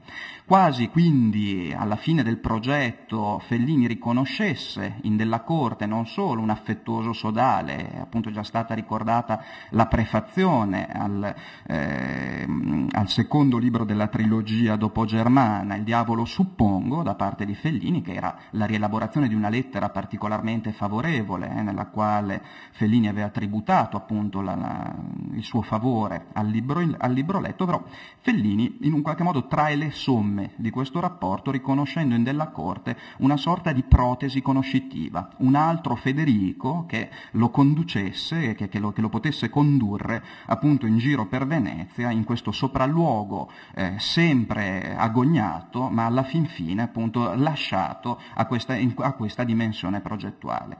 Chiudo allora con una postilla diciamo di tipo metodologico. Se è vero che in particolar modo negli studi di cinema e letteratura, della comparatistica interartistica che si occupa in particolar modo dei rapporti fra letteratura e cinema, quello che era il rilievo preponderante assegnato all'adattamento, sostanzialmente quindi a opere cinematografiche tratte da antecedenti letterari, è stato rimangiato, è stato diciamo oltrepassato da un interesse più ampio per le forme con le quali il cinema esercita il suo influsso sulla letteratura e sui rapporti, questa è una linea molto importante in Italia con gli studi di Tinazzi, Brunetta e altri, sulle linee di collaborazione fra scrittori e cineasti. Davvero insomma, mi sembra che questo progetto sia uno dei più ambiziosi e proprio per via della sua mancata realizzazione affascinanti fra quelli che si pongono allo studioso di letteratura e di cinema, proprio per via di questo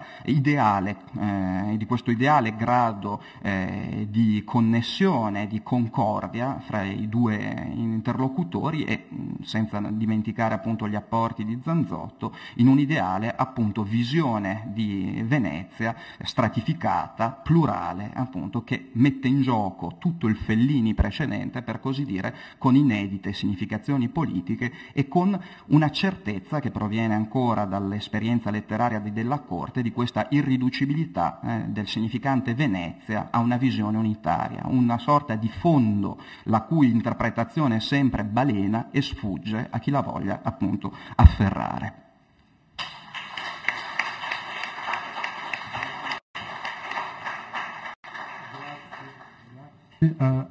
Sì, ci siamo, d'accordo. Grazie a Iacoli per questo interessantissimo intervento su un mai fatto, su un film mai fatto. E adesso, per chiudere la prima sessione del pomeriggio, Silvana Tamiozzo leggerà una testimonianza di Alberto Ongaro, che è presente in sala, e ringraziamo per essersi spinto fino a qui e averci lasciato il suo testo sulla sua amicizia e la sua conoscenza, con la sua amicizia in realtà con Della Corte. Prego Silvana di presentare il testo. Sì, intanto grazie anche da parte mia ad Alberto Ongaro, amico, grande amico di Carlo Della Corte, ricordo amico anche e collaboratore di Ugo Pratt e di Dino Battaglia, collaboratore ad esempio del Corriere dei Piccoli, Capitan Caribe, e autore di tanti romanzi, ne ricordo solo alcuni: La taverna del Doge Loredan nell'80, Il segreto di Caspari Jacobi nell'83, La partita, vincitore del premio Super Campiello nell'86, Passaggio segreto nel 93, Il ponte della solita ora del 2006, ma sono qui per leggervi la sua testimonianza e devo dire che cade proprio appropriatamente dopo quella bellissima relazione di Giulio Iacoli, perché qua anche qua si parla di Fellini e riprendendo le ultime frasi di Giulio, che parlava dell'amarezza di Fellini, adesso come sentirete nella testimonianza di Ongaro, di Alberto Ongaro, farà all'amarezza di Fellini corrisponderà anche l'evidenza però di una ferita forse immedicabile che la mancata realizzazione del film gli procurerà. Alberto Ongaro. Agli inizi del secolo scorso un intellettuale francese, Monsieur Capelin, fece una dichiarazione che circola ancora negli ambienti letterari europei. Disse: gli scrittori non leggono i libri dei loro colleghi, li sorvegliano. La fortuna di queste brevi, taglienti parole si deve al fatto di aver messo a fuoco una costante comportamentale che si trovava allora e si trova ancora con molta frequenza nel rapporto fra scrittori. Difficile trovarne due che si vogliano più bene, che si vogliano bene, più facile forse individuare un clan di scrittori guidati che, protetti dal carisma del capo, considerano la sorveglianza una perdita di tempo e si dedicano direttamente e come per principio a condannare i libri prodotti dagli scrittori che non fanno parte del clan.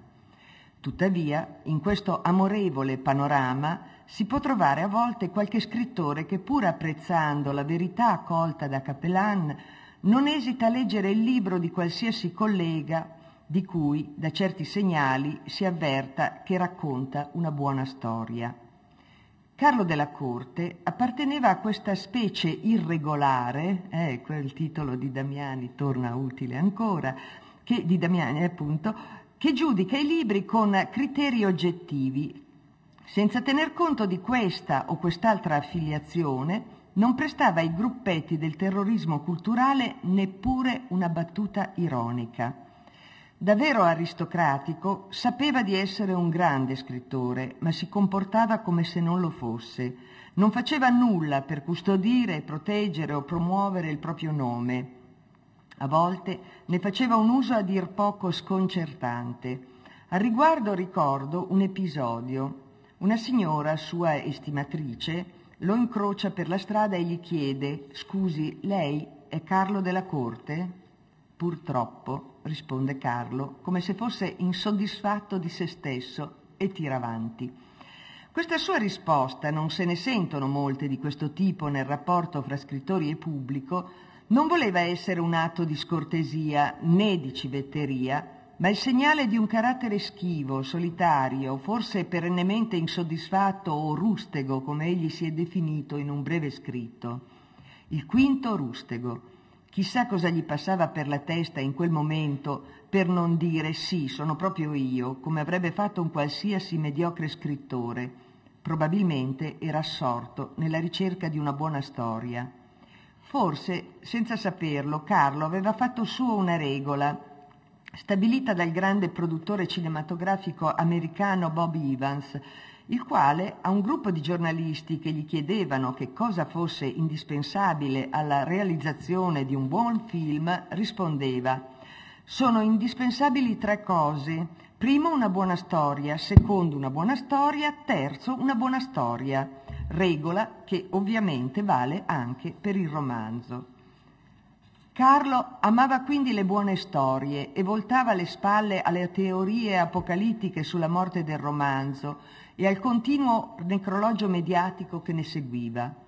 Al romanzo, che si supponeva stesse per morire, dovesse morire o fosse già morto, prestava eventualmente soccorso con operazioni di restauro stilistico o strutturale, cercando di restituire al presunto moribondo quello che gli si voleva portar via, la componente romanzesca, linfa vitale di un genere che viene chiamato romanzo. Leggete il capolavoro di Carlo di alcune comparse a Venezia, o Il diavolo suppongo, o Germana, e capirete quello che voglio dire. Vi troverete, oltre a una solida struttura narrativa e a uno stile raffinato, la tendenza a sfruttare le potenzialità visuali delle parole, grazie alla quale, oltre a leggere le descrizioni dei fatti e dei caratteri, vi sembrerà di vederli, di ascoltare il dialogo dei personaggi, di sentire il suono delle loro voci e il vibrato delle loro emozioni. Carlo amava il cinema, al punto di farne il traguardo nascosto del suo lavoro. Ne aveva introiettato il linguaggio e lo aveva fuso con il suo. Al cinema, al grande cinema, Carlo era andato molto vicino, non come regista, ma come autore di romanzi che contengono le condizioni indispensabili alla realizzazione di un film. Federico Fellini aveva letto Le comparse e se n'era innamorato. Di tanto in tanto il regista capitava a Venezia per parlarne con lui. Io, pur essendo il suo interlocutore più vicino, non ho mai saputo niente di questi incontri con Fellini, perché voleva parlarmene dopo aver firmato il contratto, se non addirittura al primo ciak. Invece non ci fu nessun contratto da firmare e nessun ciak. Fellini si era battuto per anni per ricavare un film dalle comparse e aveva affidato il compito di scrivere il trattamento a Tullio Pinelli, uno dei grandi sceneggiatori italiani. Ce l'ho qui il trattamento sotto gli occhi mentre scrivo e ho sotto gli occhi della memoria il ricordo del filo di insoddisfazione che si avvertiva in Carlo per un lungo periodo e la delusione provata. Fellini aveva smesso di venire a Venezia e anche le sue telefonate erano diventate meno frequenti quando capì che il film non si sarebbe fatto mai. Non escludo che questa delusione possa essere una delle cause della sua morte prematura. A me Carlo manca molto, anche perché se Carlo era il quinto rustego, io sono il sesto, e quindi da un punto di vista caratteriale avevamo molte cose in comune, compresa l'abitudine di non prendersi troppo sul serio. A volte poteva capitare di fare assieme un dispetto goldoniano a qualcuno come sistema di difesa, ma il nostro rapporto era comunque impostato sulla amicizia e sul gioco. Ci telefonavamo spesso la mattina, presto, per farci a bruciapelo le domande più impensabili. Faccio un esempio. Qual è l'ultima parola dell'ultima pagina di Moby Dick? Rispondete. Oppure, che cosa pensa della morte Virgilio nel capolavoro di Hermann Bock? Oppure, che cosa canta Topolino nella storia Mickey Mouse e la legione straniera? Tu dovresti saperlo. Ometto le risposte alle prime 2 domande, troppo semplici, ma della terza, più difficile domanda voglio rivelare la risposta. Canta Piero Pa, trallallera, trallallà. Figuriamoci se Carlo non sapeva anche questa. Certo che la sapeva, era sempre stato un attento custode delle sue letture. Aveva conservato tutti i giornalini a fumetti e non, tutti i libretti della Sonzogno, tutto Disney, tutto ciò che si poteva leggere negli anni 30, comprese le storie a fumetti scritte da Hammett, pubblicate sull'Avventuroso della Nerbini, che hanno avuto una importanza formativa per i ragazzi della nostra generazione non inferiore alle letture alte, fatte più tardi. Aveva sistemato quella cornucopia nel seminterrato della casa di famiglia. Carlo amava quel posto, come un banchiere può amare il caveau della propria banca. Tutte le volte che vi metteva piede ritrovava intatte l'infanzia e l'adolescenza. Quando andavo da lui ritrovavo anch'io le due età perdute. Gli ho voluto bene anche per questo, Alberto Ongaro. E l'applauso a lui.